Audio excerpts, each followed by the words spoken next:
Good afternoon. It's really a privilege to be here. Excellencies, distinguished guests. I'd like to thank Mayor Carachone, CEU's Democracy Institute, and Political Capital for your work organizing this forum and to congratulate you on bringing it into its fourth year. It's a privilege to be here. When I was preparing for my assignment to Hungary, I received lots of advice. I was told never to forget to admire Budapest's beauty, particularly when it's lit up at night, to watch out for the langos, addictive and unforgiving, to try to learn the language, accompanied by a knowing eye roll signaling futility. And another piece of advice was oft repeated. Watch what the government does, not what it says. So before proffering this last piece of advice, my colleagues would usually tell a story that began with a colorful comment made by a Hungarian official and ended with agreement to go along with a policy consensus. So no matter how unrecognizable the words may be from a NATO ally, the actions, or so the theory went, would tell a different story. Hungarians have a history with this kind of dualism. Life under communism, I needn't tell this crowd, was riddled with it. Words that signified the opposite of their meaning, holding two contradictory views simultaneously. Hungarians bravely brought down communism, but the legacy of doublespeak left its mark. How can the country of 1956 also be so cozy with Putin's Russia? How can a country be both a member of the European Union and also at war with Brussels? How can an ally of the United States also, in the Prime Minister's words, be its, quote, adversary? How can a repeated victim of Russian aggression also obstruct efforts to respond to it?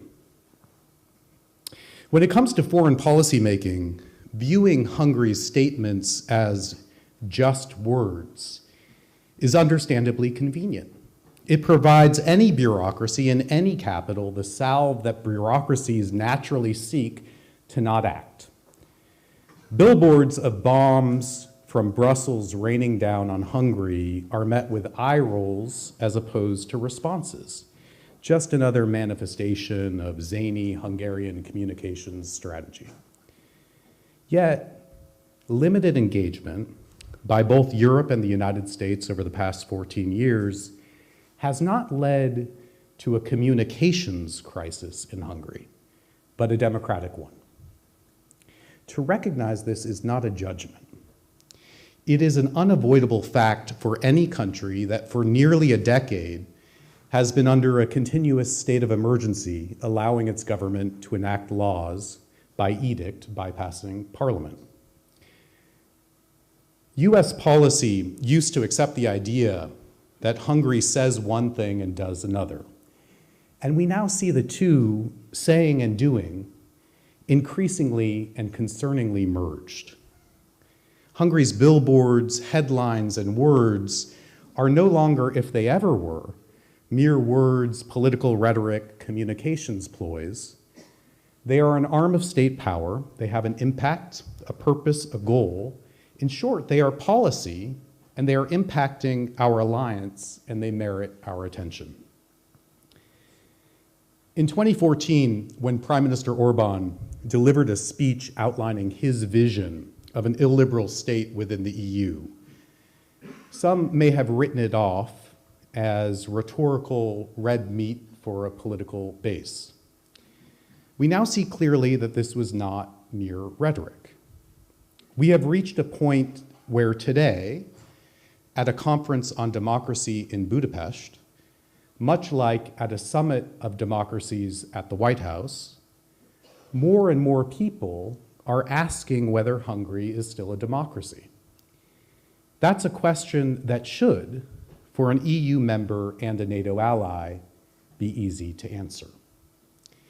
A democracy scholar might begin to answer this question by examining two pillars that are essential to a democracy: a free media and a functioning civil society.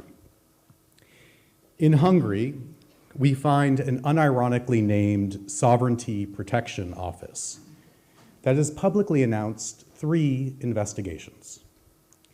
Its first, into the threat to Hungary's sovereignty posed by Transparency International, which has for 2 years in a row ranked Hungary as the most corrupt country in Europe.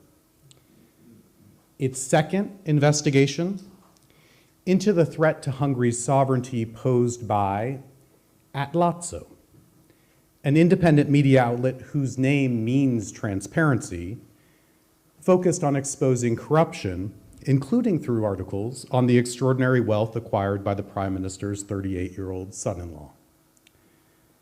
And its third investigation, the threat to Hungary's sovereignty posed by an environmental citizens group raising questions about the safety implications of a battery plant. It's not hard to detect a pattern in what the Sovereignty Protection Office sees as threats to Hungary's sovereignty. Just as it's not hard to see echoes of the doublespeak we discussed earlier in the leader of the Sovereignty Protection Office's recent assertion that non-governmental organizations can't fight government corruption, only governments can do that. The Sovereignty Protection Office is trying to protect something, but it is not Hungary's sovereignty. I am not a democracy scholar. There are others gathered here today who can describe how democracies are supposed to work and analyze how Hungary is doing along various benchmarks. But what I'd like to focus on are the choices made available to Hungarians today and how this reality is impacting our alliance. If democracy requires that citizens be comfortable openly supporting or opposing the policies proposed by their political leaders, then these deliberate actions have put Hungary on a path toward a democratic crisis. The governing party's control of the media and its attacks on civil society have created an atmosphere of fear. In Hungary, the choice of whether to engage in political debate, especially of whether to publicly oppose the ruling party, has increasingly become existential. It's not a question of being afraid of what might happen if you speak up. It's knowing the real lived consequences of doing so. These aggressive attacks of the government-controlled media are not just words. The government writes them, weaponizes them, and manages them to have a dramatic effect on people's choices on their lives. When the depth of that control extends not just to the words, but to the very mediums through which the words flow, then those words have control over people's lives. There's no need for physical manifestations of state coercion when just words alone, thusly amplified, are capable of achieving the same result. Because if you speak up, you will likely become a target. You can be smothered with lies, splashed on the front pages, subjected to online smear campaigns, and made famous by megaphone. These government products, mere words, render victims professionally radioactive, socially untouchable, and even commercially unemployable. They make the victims dangerous to associate with, lest you too attract attention. Just words are signals about who you can do business with, who you can meet, who you can interact with, and who you cannot. Blasting simple words through a supercharged propaganda machine renders them fatal, much like harmless water compressed and propelled can cut steel. Who would willingly choose such a path to be subjected not just to humiliation, but also isolation and irrelevance? It takes an exceptional commitment to conscience, to ideals, to values, but in a democratic society, speaking one's mind freely should not be exceptional. You can go, as is the case with Pastor Gabor Ivani, from being the pastor chosen to preside over the Prime Minister's wedding and baptize his children, to having your church deprived of its financial viability because you spoke your mind about what was happening in your own country. And the attacks he has faced, rhetorical, administrative, and legal, have also harmed the many vulnerable people he and his organizations have helped. It doesn't take a tax expert to see that this iconic Hungarian leader would not be targeted in the way he has but for his political dissent. Soon after I arrived in Hungary, I endeavored to meet with leaders of Hungary's judicial institutions. My meetings with the head of the Bar Association, the head of the National Judicial Office, the head of the Constitutional Court, the head of the Supreme Court were all viewed as normal diplomatic business. But one meeting with the leadership of the National Judicial Council resulted in one of the government's most vitriolic campaigns targeting the judges, labeling them as traitors for meeting with the United States ambassador. The campaign waged against these judges was pervasive. It was in every outlet, in every county, every day, for almost 3 consecutive months. There are nearly 3,000 judges in Hungary. You can rest assured that every single one of them saw what happened to those 2 judges. Every judge in Hungary understood the lesson. Even apolitical criticism from within the system was unacceptable betrayal and that there would be consequences. The campaign made 2 respected judges famous as alleged traitors and warned all others that they could be next. And no one wants to be next. And there's one way to avoid that fate: to be quiet. Fear and silence are the consequences of the effort to marginalize or eliminate independent voices in the media and civil society, not only to increase the cost of dissent, but also to increase the benefits of conformity. It is this kind of environment that corruption can equip a state with tools to ruin its opponents and reward its allies. The atmosphere of fear allows corruption to flourish and influences the government's choices of its partners, not only at home, but also abroad. The consequences of these actions are not limited to Hungarians themselves.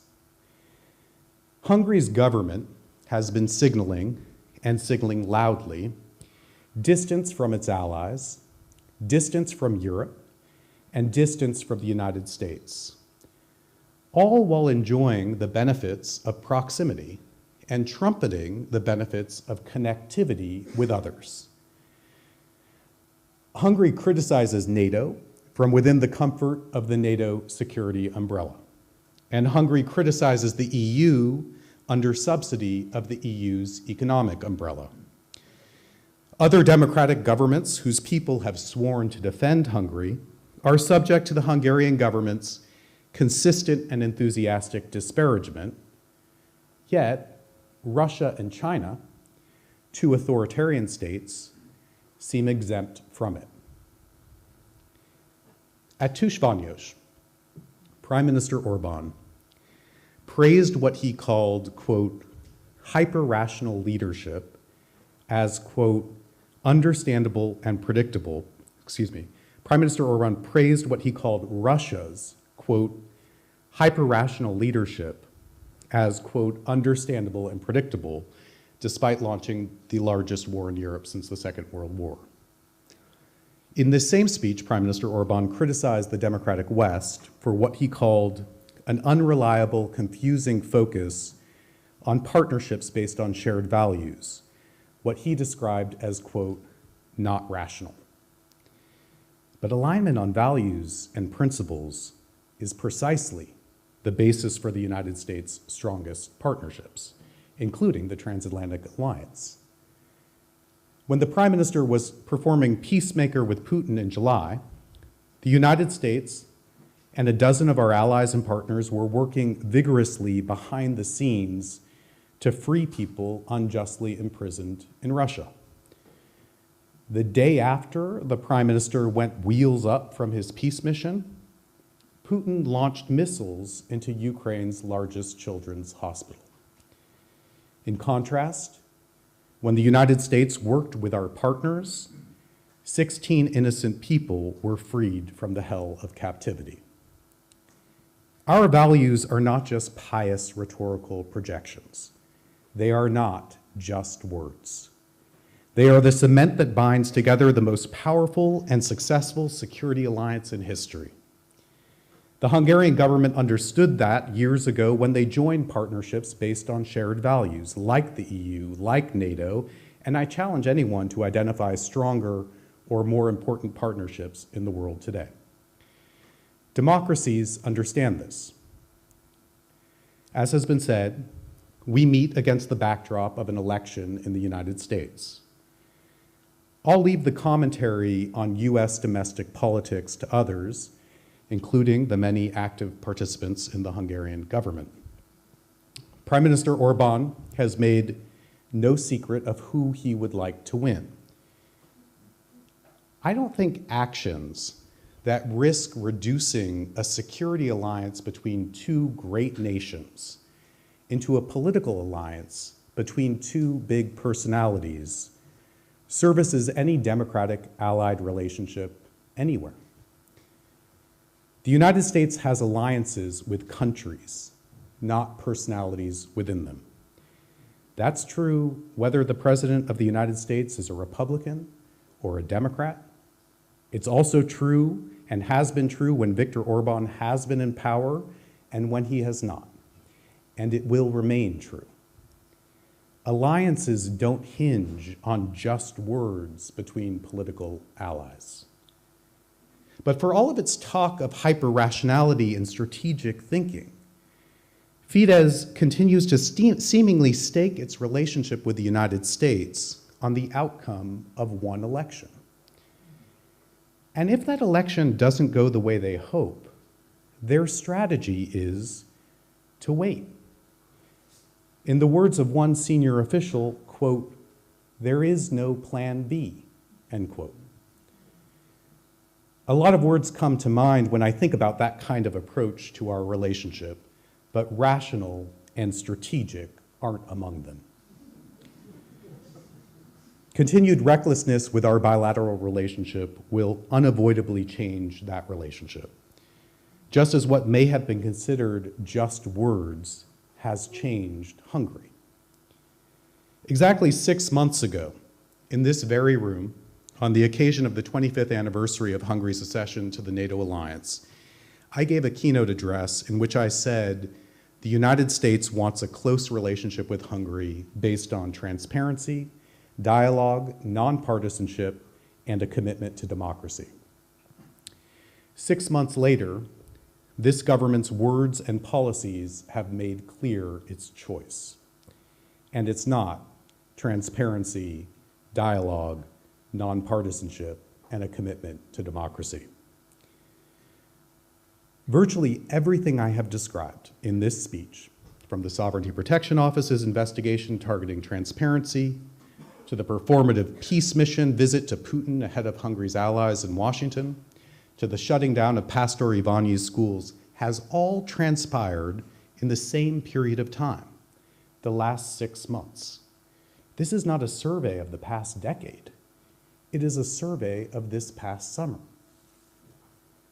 One needn't look further than the past 6 months to recognize that the alibi of just words is no longer adequate in the face of the apparent divergences in Hungary's relationship with the rest of Europe and the transatlantic alliance. In that same speech, in this same room, I said that we would continue to reach out to the government of this country for pragmatic discussions about how to normalize this relationship, and that we would speak clearly about what is happening, what we are seeing, and do so unflinchingly. For Hungarians, speaking with similar candor increasingly comes with real costs. But so too must there be a reckoning for Hungary's allies and partners. We too have to recognize that what we used to dismiss with an eye roll requires us to look at it directly and respond to it unflinchingly. It turns out that the advice I received about Budapest's beauty at night and Langos in the Hungarian language was spot on. However, the conventional wisdom that the Hungarian government's communications were just words was just wrong. These words are policy, and they are changing Hungary, and we owe it to our ally Hungary and to our alliance to treat Hungary's words as such and to respond accordingly.